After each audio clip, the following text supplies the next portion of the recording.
Welcome to Roll Credits, where movie lovers get the trivia they didn't know they needed. Made with a little help from AI, so double-check your facts. Today, we're diving into Avatar. Did you know the original film held the title of highest-grossing movie of all time for over a decade?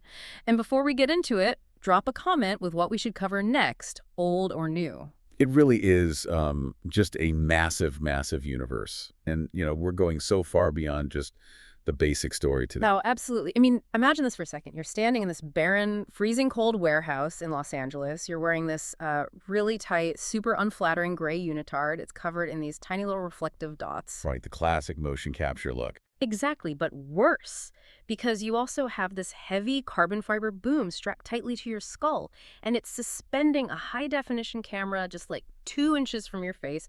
Every single time you blink, it sees it. And then a director looks at you and says, okay, hold your breath, dive into an actual physical water tank with a 10-knot current, fight a robot submarine that isn't really there, and, oh yeah, authentically express the raw, visceral grief of a parent losing a child. No pressure, Yeah. right? Just, do all that while a whole network of supercomputers is actively analyzing, like, the microscopic twitching of your cheek muscles. It's insane because if the math processing that one muscle twitch doesn't translate perfectly into the digital face of a 10-foot-tall blue-skinned alien, the entire illusion just shatters, like immediately. The multi-billion-dollar cinematic universe is just gone. It really is. And, today we are entirely throwing out the standard Hollywood blueprint. Usually, if you look at how a blockbuster is made, the process is pretty linear. You build a set, you point a camera at the set, maybe you add some green screen later in post-production. It's a very binary process. Right, very step A, step B. Exactly. But when you dive into James Cameron's Avatar franchise, that simple architecture just completely evaporates. It doesn't exist. We have a massive stack of sources on the table today for our deep dive. I'm talking scholarly research papers on environmental philosophy, these incredibly dense linguistic treatises, highly technical white papers from the visual effects studio Wodo FX, and just like over a decade of behind-the-scenes production data. So our mission today is really to unpack the actual mechanics of this saga, not just looking at it as a fun visual spectacle, but as a staggering feat of computational engineering. We're looking at a fully realized open source linguistic ecosystem and honestly a pretty profoundly disturbing philosophical text. Yeah, that's the thing. It's a project where the line between art and like bleeding edge science is just completely erased. And to even begin understanding how this universe operates, we kind of have to bypass the surface level narrative. I mean, we all know the story of Jake Sully and the Na'vi. Right. We need to look directly at the ideological bedrock that Cameron built this whole world upon. Let's do it. Because most people look at the human faction in these films, the Resources Development Administration or the RDA, and they just see, your generic greedy sci-fi megacorporation. The bad guys. But the environmental ethics research in our sources frames them in a much more specific way. They are the ultimate cinematic embodiment of anthropocentrism. Anthropocentrism, right. Yeah. So that's the fundamental human-centered worldview that basically places humanity at the absolute apex of existence. Yep. Okay. It's this belief that the entire universe revolves around human needs and that the natural world has absolutely no intrinsic value of its own. It only has instrumental value. Right. It's only valuable if it does something for us. Exactly. Like a forest is only valuable if it can be chopped down and turned into lumber. A mountain is only valuable if you can hollow it out for ore, which in the first film is literally what they're doing. They are hollowing out Pandora for a mineral that they so arrogantly named unobtainium. It's such a perfect, almost ridiculous name for human greed. And Cameron contrasts that human anthropocentrism directly with the Na'vi worldview, which is deeply rooted in biocentrism. Okay, break that down for us. Biocentrism. So environmental philosophers, specifically thinkers like Paul W. Taylor, they define biocentrism as the ethical stance that every single living organism is and this is the academic term, a teleological center of life. Teleological center of life. Got it. Which basically means that a tree or an insect or a 10-foot alien, it has its own inherent right to pursue its existence, completely independent of whether or not it's useful to humanity. And the Na'vi, they don't just like sit around and philosophize about biocentrism, right? They actually live it biologically. They have this physical mechanic called sahelu, the neural bond. The braids, yeah. Right. They literally plug their nervous systems into the flora and fauna around them. They physically connect to the planetary consciousness, Awa. Which is really where the world building shifts from being just a spiritual allegory to a hard biological fact. Because Awa is often discussed by audiences as this mystical deity, right? Like a Yeah. god. Yeah. But within the canon of the film, she is a measurable biological planetary network. Yeah, that's wild. Think about the Na'vi greeting, I see you. It perfectly encapsulates this. When a Na'vi says, I see you, they aren't just saying, hey, what's up? They're performing this profound ethical acknowledgement. They're recognizing the other being's intrinsic value and its specific place within that interconnected electrochemical web of Awa. Wait, okay. The way you're describing Ayla connecting the roots of trees so they can share data and nutrients, that is literally how a mycelial network functions here on Earth. Oh, absolutely. Like, fungi in our forests create these massive underground webs that connect the root systems of different plants, right? So if a tree is being attacked by insects, it can actually send chemical warning signals through the mycelium to other trees miles away, so those trees can start producing defensive enzymes. So Pandora is basically a planet-sized, hyper-evolved fungal internet. The Navis aren't preying, they are literally logging on.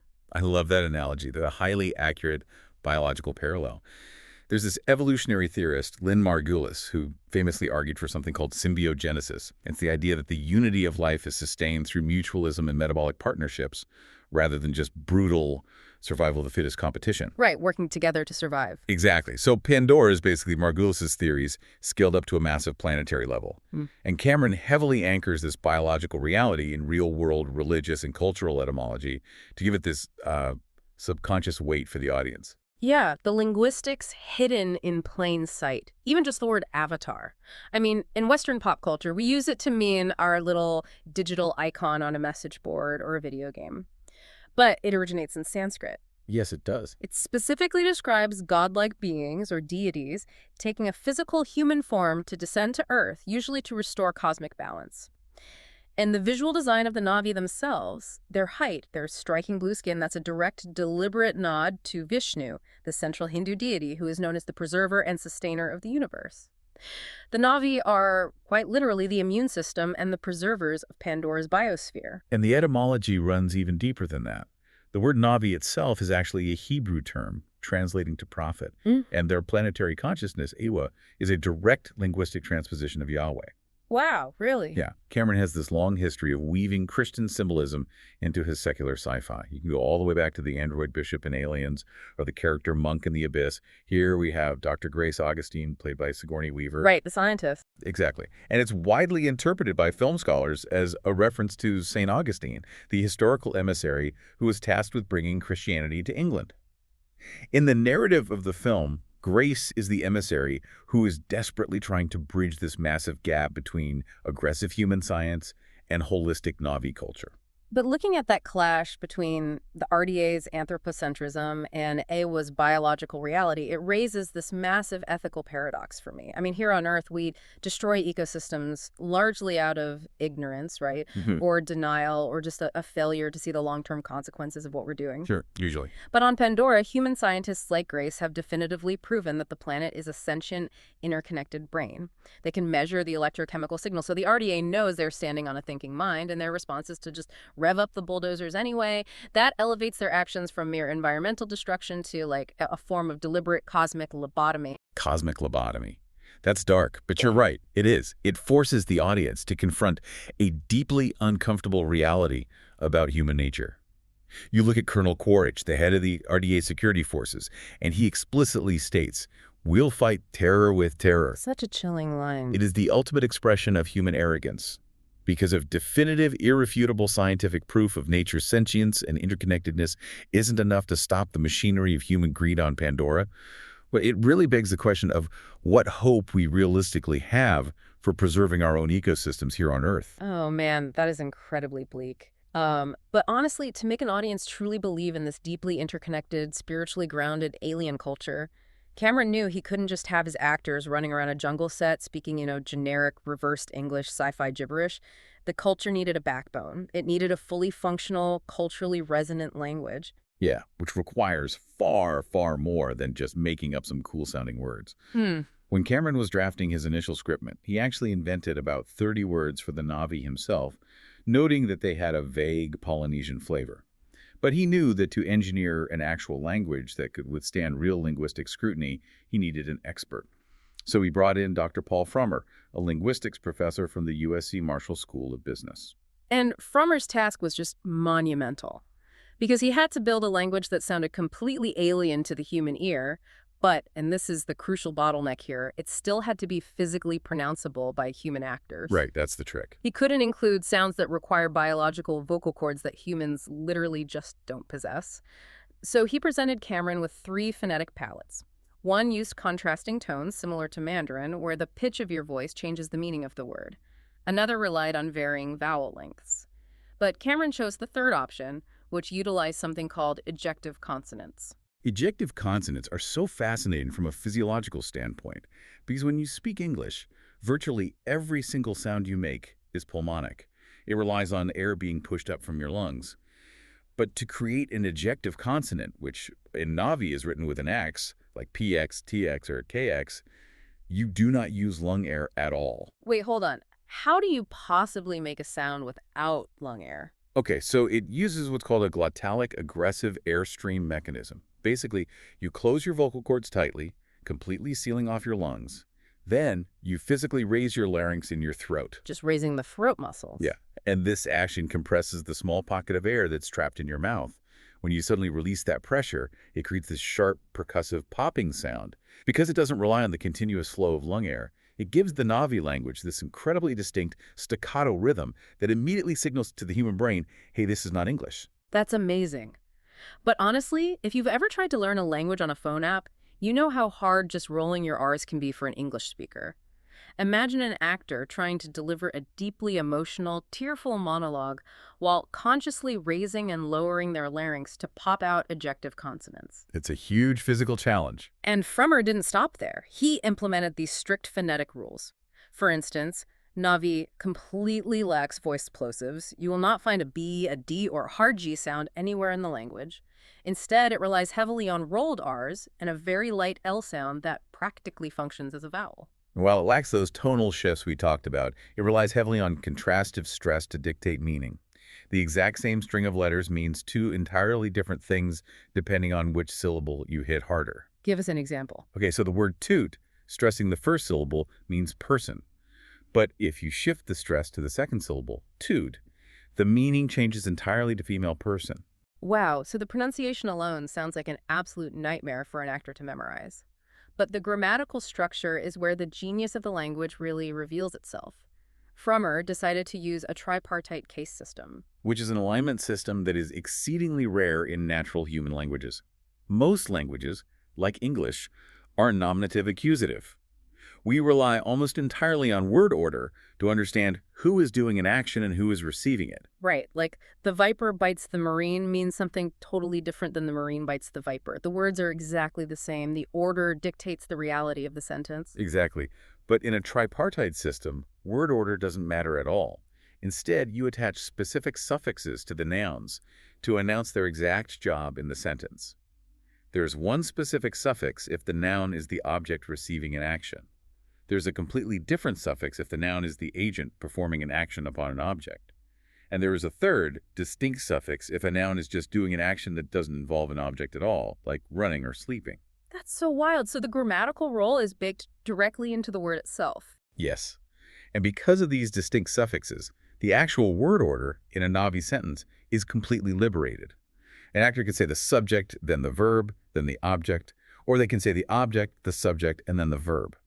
Grammatically, it makes absolutely perfect sense either way. I see. This gave Frommer immense flexibility when translating the script, allowing him to arrange words based on emotional cadence or poetic rhythm, rather than strict structural rules. And if that wasn't alien enough, we have to talk about how they handle verbs.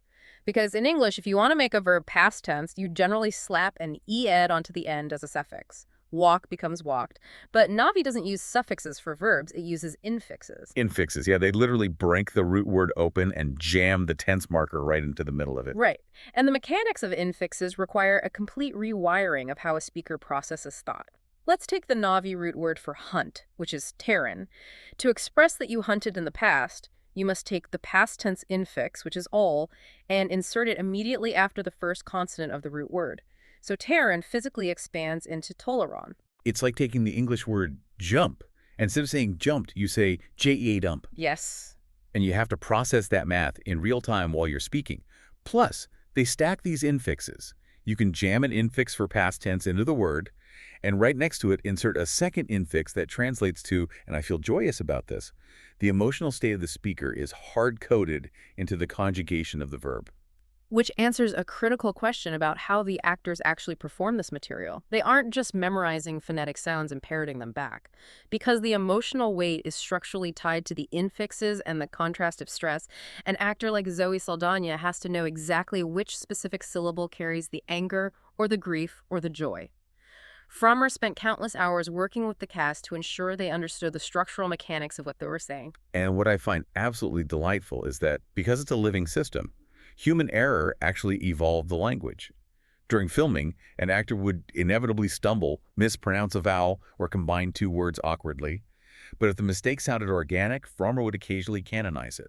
Oh, that's so cool. Yeah, he would integrate the error into the official rules of the language, mirroring the natural linguistic drift that happens when a human, like the character Jake Sully, is struggling to learn a foreign tongue. It just highlights the modularity of Lifielanavi. And that modularity is exactly why the language has taken on a life completely independent of the films. When the first movie premiered, the lexicon was roughly 1,000 words. But today, thanks to Paul Frommer and this incredibly dedicated community of linguistic enthusiasts, the vocabulary has expanded to over 2,600 words. It really is impressive. Actually, it operates exactly like open source software. The fan community is constantly patching it, building workarounds for concepts the Na'vi never originally needed in their forest lives. They've developed compound phrases to describe human technology, like the Na'vi word for computer is eltu lefgap, which literally translates to metallic brain. A military gunship is a loan word, kunsip. The language is expanding and adapting to its environment, exactly like the physical world of Pandora itself. Which serves as the perfect bridge into the narrative evolution of the franchise. Because just as the vocabulary expanded outwards, Cameron recognized that the physical setting of the story had to push beyond the boundaries of the familiar. In the 2022 sequel, Avatar, The Way of Water, the narrative violently uproots Jake and Neytiri from the dense terrestrial jungles of the Omaticaya clan and forces them into the vast oceanic ecosystems of the Metcaina Reef clan. And the catalyst for this migration is pure, relentless survival. The RDA returns to Pandora, but they aren't just mining rocks anymore. They are hunting Jake Sully. And the tip of that spear is a recombinant. The RDA essentially backed up the consciousness, the memories, and the tactical hatred of the deceased Colonel Quaritch and downloaded it into a lab-grown Na'vi avatar body. Right, he's back but blue. Yeah. So Jake, recognizing that his presence puts the entire Forest clan in jeopardy, steps down as chief and flees to the islands, seeking asylum with the reef leaders Tonawari and Ronald. And this relocation fundamentally shifts the genre of the saga. The first film was essentially a classic hero's journey, an individual's awakening and rise to leadership. But the sequels transform the narrative into a sprawling, multi-generational family saga, deeply concerned with the transmission of trauma and the crushing weight of legacy. Yeah, looking at the breakdown of the Sully family in these sources, it is not your standard sci-fi ensemble. It is a household buckling under severe psychological pressure. Jake has entirely lost the liberating, freewheeling spirit he found in the first film. He has regressed into a hypervigilant, tyrannical military commander who treats his children like a squad of grunts because he is so paralyzed by the fear of losing them. And Neytiri's drowning in unresolved sorrow and this visceral, blinding rage against humanity for the destruction of her original home. Right, and that parental trauma trickles down instantly to the children. You have the eldest son, Netiam, who buckles under the impossible pressure of being the perfect, obedient soldier son, a burden that ultimately costs him his life.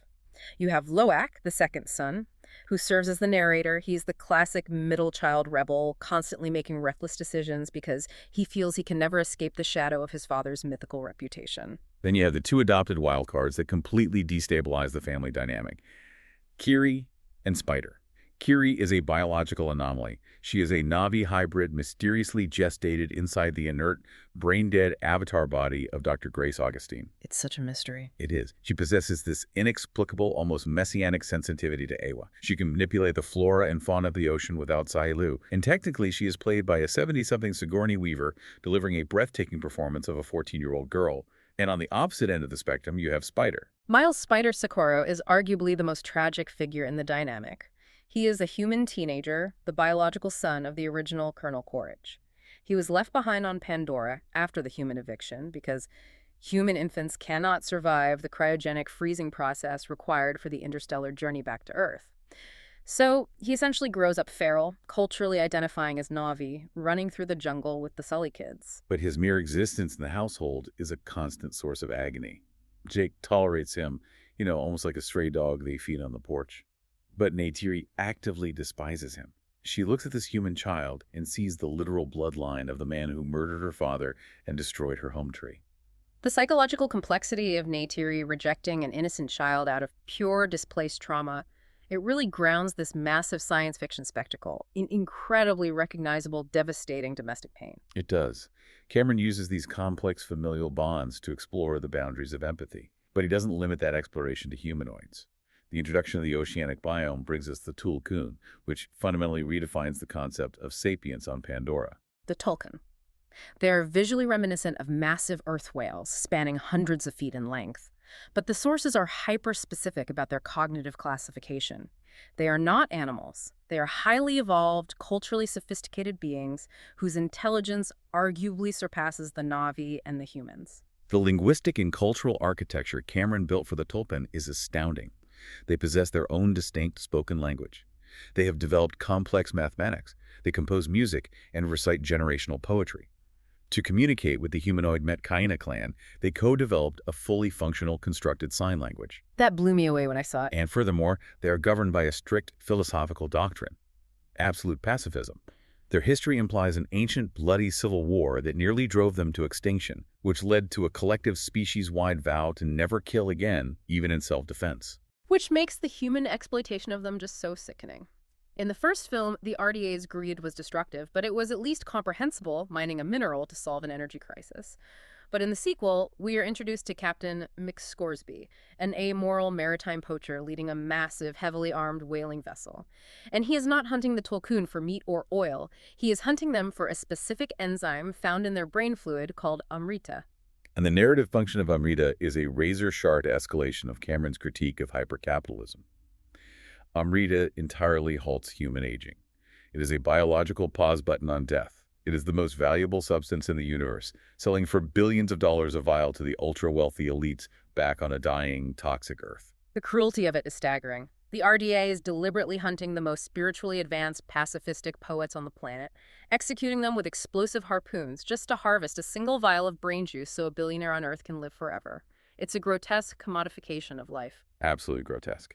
And, you look at that dynamic, the peaceful Tulkun, the harmonious Na'vi, the demonic human poachers, and it feels like a very clear, impenetrable moral binary. Humans are the virus, nature is pure. But the production notes for the upcoming third film, Avatar, Fire and Ash, indicate that Cameron is preparing to violently shatter that binary. It is easily the most audacious narrative pivot in the franchise. The upcoming film introduces the Mangwan clan, referred to as the Ash People, led by a matriarch named Varang, played by Una Chaplin. They do not live in lush forests or vibrant reefs. They inhabit a desolate volcanic biome, making their settlements within the carbonized, hollowed-out trunk of an ancient pet home tree. And it is not just their real estate that is dark. The Ash People suffered a cataclysmic volcanic disaster that decimated their resources. And in the wake of that trauma, they didn't rely on the great interconnected balance of Ewa. They abandoned the planetary consciousness entirely. They pivoted to hyperviolence. The sources state they survived by raiding other clans, pillaging resources, and taking slaves. Cameron has explicitly stated his intention here is to showcase negative Na'vi. He wants to prove that the species is fallible, corruptible, and completely capable of darkness. From a sociological standpoint, it is a fascinating reflection of human history. We see this pattern repeatedly in Earth's timeline, Bronze Age cultures or early agrarian societies that experience sudden, severe environmental collapse, like a prolonged drought or a natural disaster. To survive the sudden scarcity of resources, these previously peaceful societies often restructure themselves into hyper-militaristic, conquering states. The trauma of near extinction breeds a culture of systemic cruelty. That makes total sense historically. But introducing a slaving, murdering faction of Na'vi seems incredibly risky to me. I mean, doesn't exposing the Na'vi to the exact same corruptible greed and violence as the human RDA fundamentally break the beautiful utopian illusion of Pandora that Cameron spent 2 movies building? Doesn't it dilute the core ecological message if the aliens are just as bad as we are when the chips are down? One could argue that, but looking deeper at the thematic structure, it actually reinforces the message by removing the safety net of biological determinism. Okay, what do you mean by that? If the Na'vi are simply magical, perfect creatures entirely incapable of doing wrong because their biology prevents it, they remain flat, two-dimensional allegories. They aren't making a choice to be good. They are just programmed that way. Ah, I see. By introducing the Ash people, Cameron demonstrates that the Na'vi are fully capable of unspeakable cruelty when their environment turns hostile. This means that the peaceful harmony of the Aumaticaya and the strict pacifism of the Tolkun are not magical defaults. They are active, daily, difficult philosophical choices. It transforms peace from a biological league given into a hard-won moral victory. It makes the Na'vi real. Wow, that distinction completely changes how you view their culture. They aren't perfect, they just try harder. Yeah. Now, capturing that level of profound moral complexity, the sociopathic rage of the Ash people, the paralyzing grief of Neytiri, the teenage angst of Loak that requires acting of the highest caliber, you cannot just have a digital animator draw a sad face on a blue alien and expect the audience to weep. You have to capture the literal physical soul of the actor's performance and translate it into code. Which brings us to the technological marvel that makes this entire franchise possible: performance capture. And it is vital to emphasize the terminology here. The creators, the actors, and the visual effects artists are militant about calling it performance capture, not motion capture. They specifically added the word performance to encompass the capture of deep human emotion. Yeah, the cast and crew are incredibly frustrated by the public perception of this process. Zoe Saldana and the lead editor, Stephen Rifkin, have practically shouted from the rooftops trying to dispel the myth that Avatar is an animated movie where actors casually record voiceovers in a soundproof booth in their pajamas. The reality is that the digital characters rendered on the screen represent 100% of the actors' exact, grueling physical performances. Nothing is fabricated from thin air by an animator. It's exactly. Let's break down the actual mechanics of the space they work in, which is known as the volume. We mentioned the gray unitards and the head-mounted cameras earlier. The volume itself is not a traditional movie set. It is a massive, sterile soundstage ringed by hundreds of highly sensitive infrared cameras. The environment the actors interact with is entirely simulated using crude wireframes. So, if the script says Jake and Neytiri are having a deeply emotional argument while navigating a treacherous, slippery, moss-covered log over a massive canyon, the actors are actually standing in a gray room, carefully walking across a plywood ramp covered in foam, surrounded by people in gray suits. All imagination. They have to rely entirely on their own psychological projection to feel the danger of the canyon and the lushness of the jungle. It is pure, unadulterated theater of the mind. But the technology recording that theater is staggering. Woda FX, the visual effects powerhouse in New Zealand responsible for rendering Pandora, developed a proprietary neural network system specifically for these films. It is called the Anatomically Plausible Facial System, or APFS. Let's get into the weeds on how APFS actually works, because this blew my mind. Standard motion capture just tracks dots and moves a digital puppet based on where the dots go. APFS doesn't do that. Correct. According to Stuart Adcock, the head of facial motion at Woda, the APFS is designed to understand human musculature. When an actor smiles, the camera on their head captures the movement of the dots. But the neural network analyzes why those dots moved. It calculates exactly which muscle fibers beneath the skin had to fire and with what intensity to create that specific smile. And here is the truly insane part. Naughty faces are physically larger than human faces. Their eyes are twice as big, their muzzles are elongated, their jaw structures are totally different. So the APFS takes the mathematical data of the human muscle firing and translates it, adjusting the physics, to trigger the equivalent alien musculature on the digital model. It maps roughly 90 to 95% of the actor's exact biological performance directly onto the digital character without human intervention. And that system is paired with another innovation called body opt, which governs the physics of the body below the neck. When an actor swings an axe, the body opt system doesn't just track the trajectory of their wrist, it calculates how the bicep muscle would bulge under strain, how the fascia tightens, and how the skin physically slides over the expanding muscle tissue. It virtually eliminates that weird, rubbery, weightless look that plagued early CGI characters. However, the system is not infallible. Mm. Performance capture has a known massive blind spot: hands and fingers. Because fingers are so small and because they constantly overlap and hide each other from the cameras, a problem known as occlusion, the infrared cameras simply cannot track the dots accurately. They just see a blurry clump of markers. This limitation created a monumental headache during the production of the upcoming Fire and Ash. The script called for Una Chaplin's character, Varang, to perform a highly intricate, ritualistic fire dance.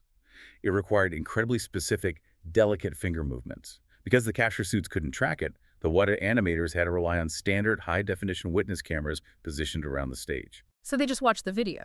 Yeah, they had to watch the raw video footage of Chaplin's hands and manually keyframe frame by painstaking frame every single twitch and curl of her fingers to ensure the digital model perfectly matched her physical rhythm.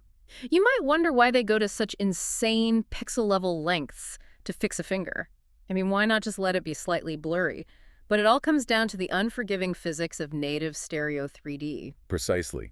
Most 3D movies you see in theaters are converted in post-production. They shoot a flat image, and a computer basically cuts out the characters like cardboard standees and pushes them back in layers. But Cameron shoots in native stereo 3D. The virtual cameras literally have two lenses, mimicking the exact interocular distance between human eyes. And when you project true, mathematically accurate 3D, the human brain's depth perception engages fully. There is absolutely no place to hide a visual mistake. If a digital Navi character places their hand on a physical table, the spatial math has to be flawless. If the digital hand hovers even a millimeter above the surface or clips a fraction of an inch into the geometry of the table, the human brain instantly registers the anomaly and the immersion is destroyed. Every interaction has to be physically, spatially perfect. But the most revolutionary tool this technology provides isn't spatial, it's temporal.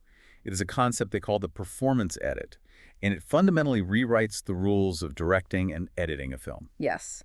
Okay, so on a traditional film set, you are a slave to the physical camera lens. If you shoot an intimate conversation between two actors, the camera is pointed at actor A.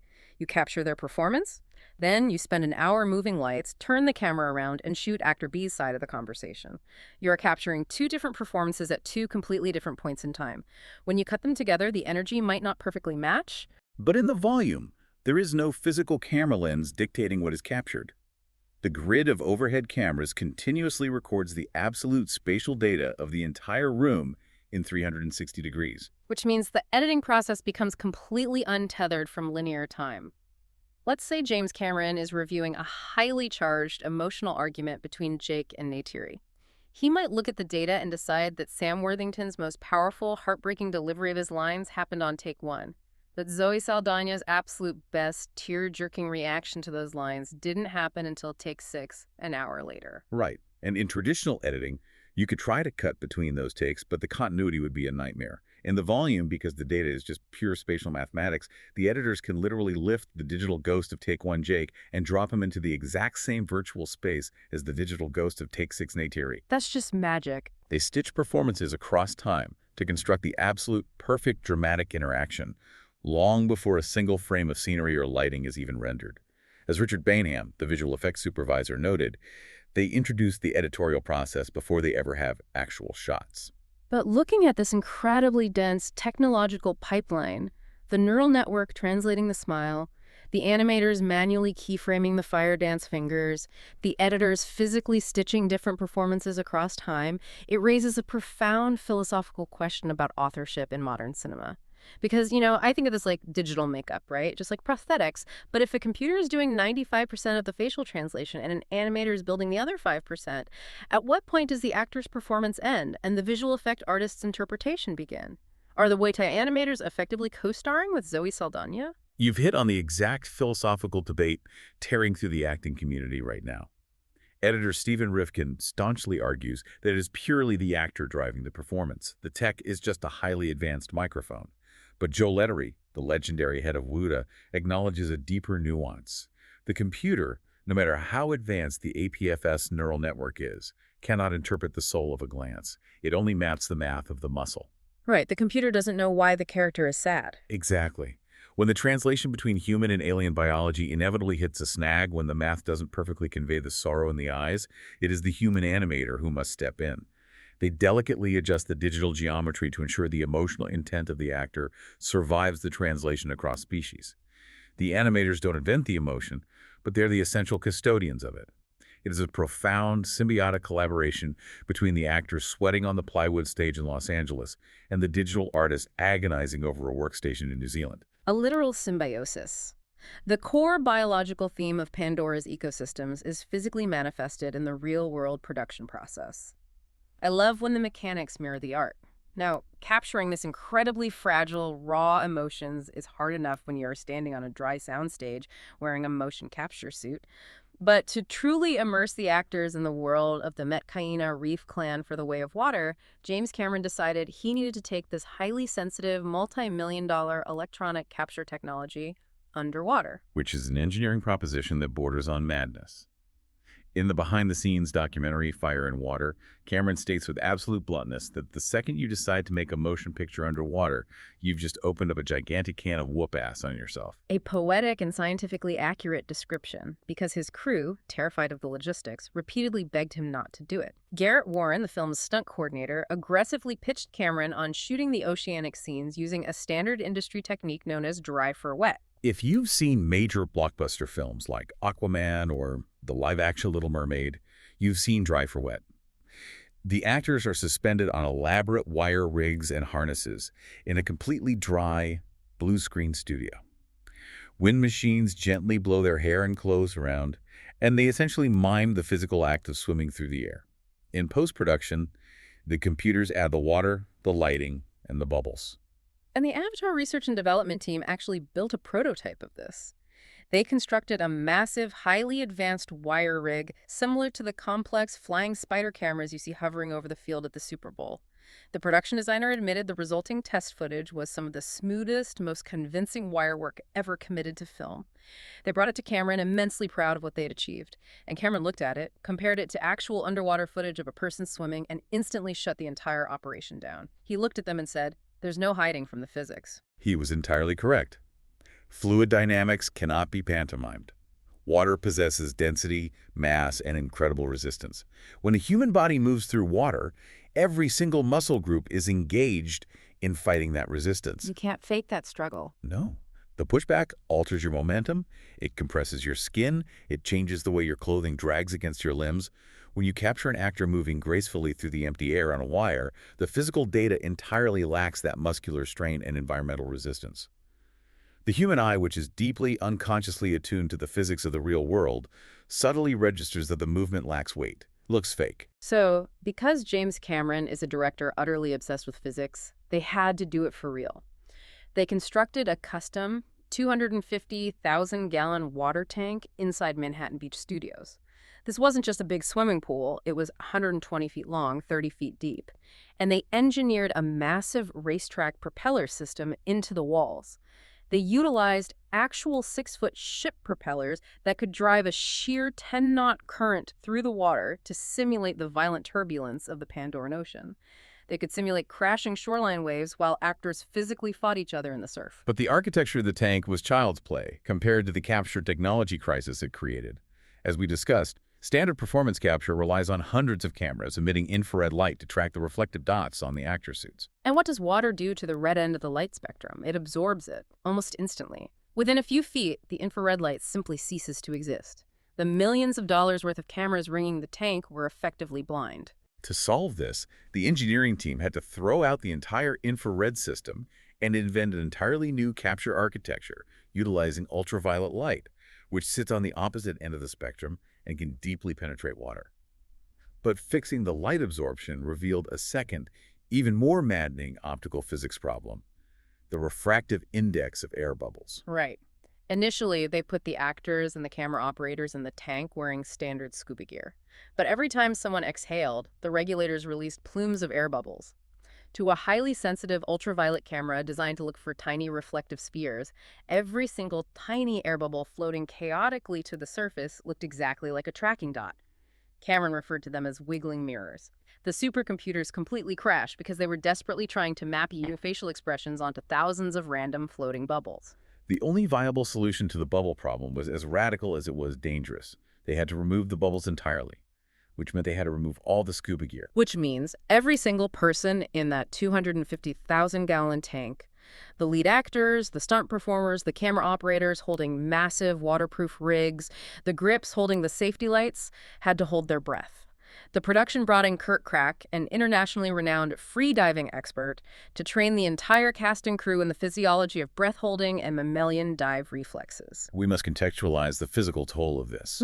We are not talking about holding your breath while sitting motionless at the bottom of a hot tub.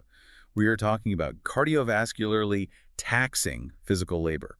These actors were swimming against a 10-knot current, fighting stuntmen, and delivering highly emotional, nuanced performances. The dedication of the cast borders on the superhuman. You had young kids, 7-year-olds and teenagers, trained to sink to the bottom of a 30-foot tank and act calmly for 2 to 4 minutes at a time without panicking. And famously, Kate Winslet, playing the reef matriarch Ronald, trained her body to hold her breath for 7 minutes and 14 seconds, officially breaking the record for underwater filming previously held by Tom Cruise. The technological achievement required to process this underwater data is staggering, specifically regarding the dual volume system.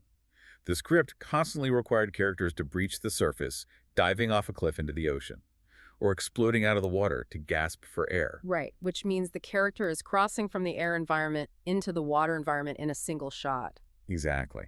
To capture this seamlessly, Cameron's team essentially stacked two entirely different technological capture volumes on top of each other. They had the ultraviolet capture volume functioning beneath the water, and the standard infrared capture volume functioning in the air directly above the surface of the tank. And these two massive, distinct data spheres were separated by a physical gap of only 1 inch.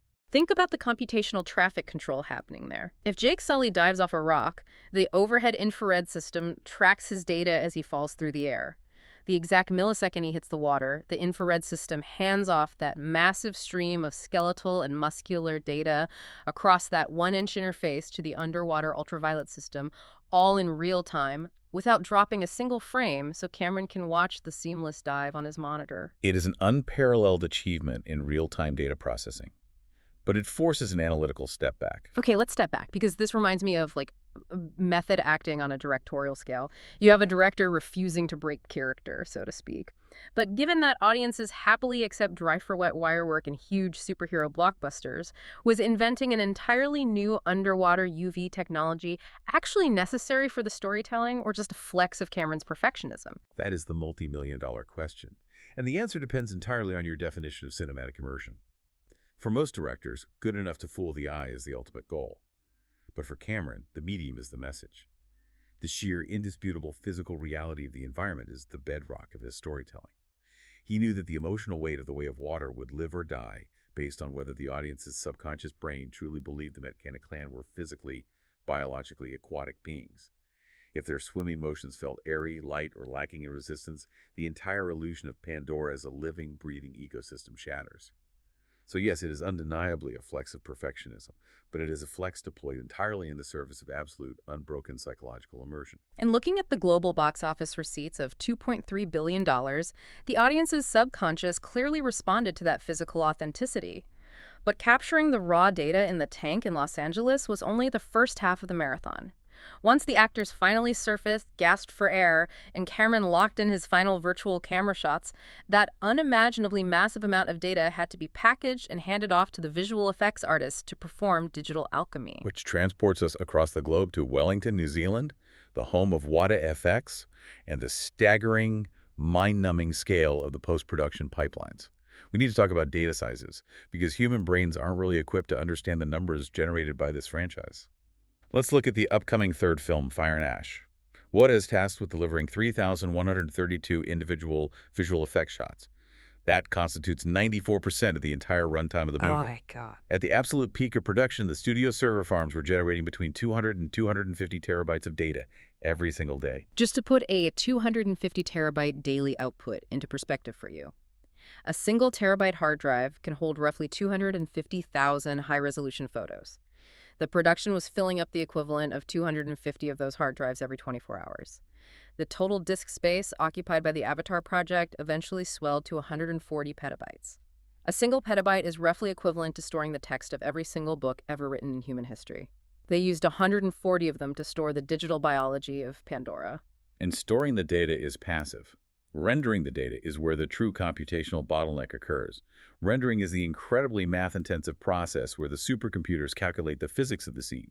They must calculate how every single ray of light from a digital sun bounces off a digital leaf, scatters through the atmospheric fog, refracts through a drop of water on Made-to-read skin, and ultimately hits the virtual camera lens. And for fire and ash, calculating those light bounces required 1.24 billion render hours. Let me repeat that. 1.24 billion hours of computer processing.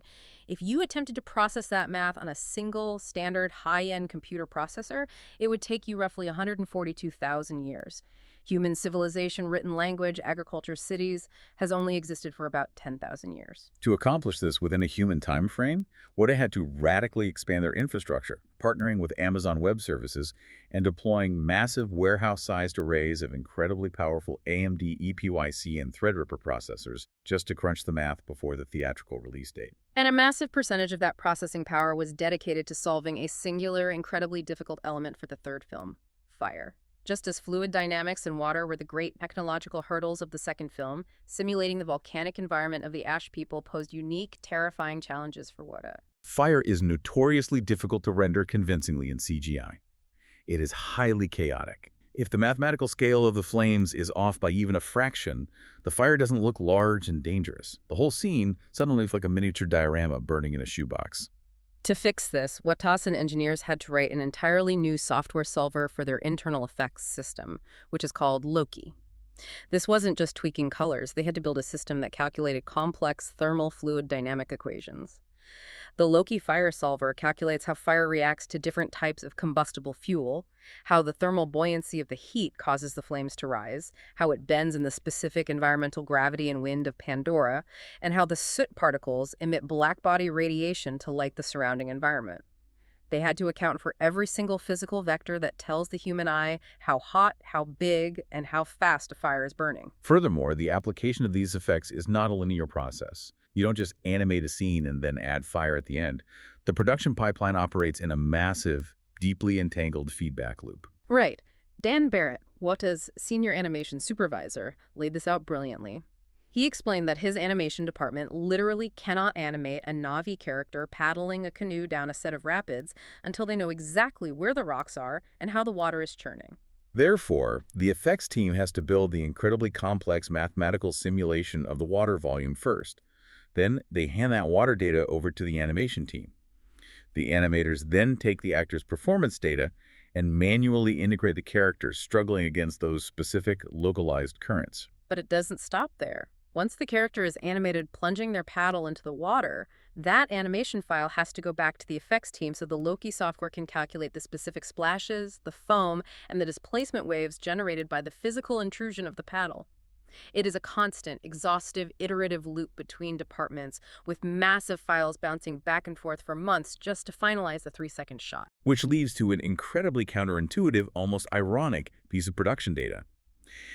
Despite the massive, expanding scale of fire and ash, despite the introduction of the Ash People, the volcanic biomes, the new Loki fire solvers, and the staggering 3,132 VFX shots, the total render hours required for the third film were actually lower than they were for The Way of Water. How is that mathematically possible when the movie is more complex? It is a profound testament to human adaptability and institutional memory. The mathematical simulations weren't smaller, but the digital artists themselves had evolved. You have to remember, many of the visual effects artists at Woda have been living and working within the virtual physics of Pandora for 6 consecutive years. They have internalized the gravity of the moon. They deeply understand how light scatters in that specific atmosphere. More importantly, they know exactly what James Cameron's uncompromising eye is looking for. That makes a lot of sense. Right, and this deep, entrenched institutional knowledge led to far fewer rejected iterations. They built the scenes right the first time, resulting in less wasted storage, faster approvals, and highly optimized rendering. The humans became as efficient as the machines. But looking at these numbers, 140 petabytes, billions of render hours, I have to ask about the physical limits of our technology. We discussed earlier that Cameron shoots in native stereo 3D. Because they have to calculate the ray-traced light bounces for the left eye and then calculate an entirely different set of light bounces for the right eye to create depth, it fundamentally doubles the math required for every single frame of the film. Are we reaching a plateau in CGI capabilities, or does the requirement of native stereo 3D mean that computing power has to fundamentally double every time Cameron makes a sequel? Will the sheer electrical and processing power required to render these films eventually hit a physical silicon ceiling? It is an ongoing race between directorial ambition and hardware architecture. We are absolutely pushing the physical, thermal, and processing limits of current silicon chips. However, the industry is not plateauing. It is pivoting. They're increasingly relying on highly specialized AI-driven optimization like the APFS neural networks we discussed to work exponentially smarter, not just brute force harder. The future of rendering a universe as dense as Pandora relies on software finding shortcuts in the math that the human eye cannot perceive, drastically reducing the render load without sacrificing the photorealism. It is staggering when you step back and look at the whole picture, from Dr. Paul Frommer agonizing over the exact placement of an ejective consonant in a quiet USC office, to Kate Winslet training her mammalian dive reflex in the bottom of a 250,000-gallon tank, to thousands of servers crunching 1.24 billion hours of fiery thermodynamics in a New Zealand warehouse. The sheer logistical journey to bring Pandora into existence is arguably more dramatic and epic than the story projected on the screen. It represents an unparalleled, almost obsessive synthesis of linguistics, biomechanics, computer engineering, and sheer, uncompromising directorial willpower. But as we close the book on this deep dive into the Avatar architecture, I want to leave you, our listener, with a final lingering thought. We spent a lot of time today discussing the ideologies of the RDA. We know they are currently trying to permanently terraform Pandora, to literally pave a biological paradise, because back home, Earth is dying, our air has become toxic, our oceans are dead, our resources are completely tapped out. It's a grim mirror. It really is, and it forces a really uncomfortable, devastating question. If humanity, within the universe of these films, possesses the staggering technological ingenuity to genetically clone alien bodies, to build antimatter engines that travel between stars, and to successfully extract immortality serums from the brains of cosmic whales, why did we lack the simple foresight, the restraint, and the empathy to save our own magnificent home planet before it was too late? It is the ultimate tragedy of anthropocentrism. We mastered the universe, but we couldn't master ourselves. And that wraps our deep dive into the Avatar saga. If you enjoyed exploring Pandora with us, follow Roll Credits and share it with your fellow movie fans. And don't forget to drop a comment with what movie or show we should cover next, old or new. We'll be back soon with more trivia, more movie magic, and maybe a few more journeys beyond Earth.